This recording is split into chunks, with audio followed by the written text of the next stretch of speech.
एक बार की बात है, एक छोटे से गांव में एक प्यारा सा खरगोश रहता था जिसका नाम था पप्पू। पप्पू बहुत शरारती और चंचल था। वह हमेशा गांव के बच्चों के साथ खेलता और खुश रहता। पप्पू को सबसे ज्यादा मजा तब आता जब वह खेतों में दौड़ता और दोस्तों के साथ जंगल की सैर करता। एक दिन पप्पू ने देखा कि गांव में कुछ लोग चिंता में हैं। किसी ने बताया कि जंगल में एक जादुई पेड़ है जिसका फल बहुत खास होता है।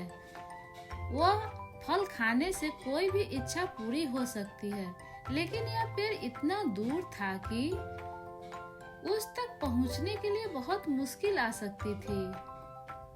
पप्पू ने सोचा, अगर मैं यह जादुई फल लेकर आ सकता हूँ तो शायद गांव के लोगों की सारी परेशानियां दूर हो जाएगी।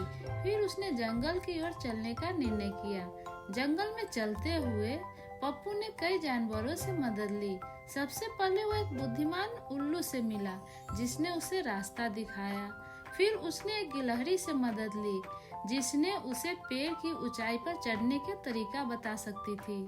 और फिर एक पक्षी ने पप्पू को अपनी उड़ान से मदद दी ताकि वह रास्ते के खतरों से बच सके। आखिरकार पप्पू उस जादुई पेड़ तक पहुंच ही गया। उसने वह फल तोड़ा और उसे लेकर गांव वापस लौट आया।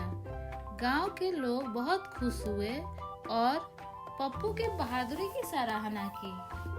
जब पप्पू ने वह फल खाया तो उसकी एक छोटी सी इच्छा पूरी हो गई। मैं चाहता हूँ कि सभी बच्चे खुश रहे और हमेशा एक दूसरे की मदद करें।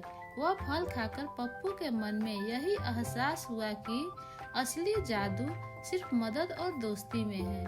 उसके बाद पप्पू ने गांव के बच्चों को बताया कि हम सभी को एक दूसरे की मदद करनी चाहिए और यही सबसे बड़ी जादू है। और इस तरह गांव में हर बच्चा एक दूसरे का साथ देने लगे।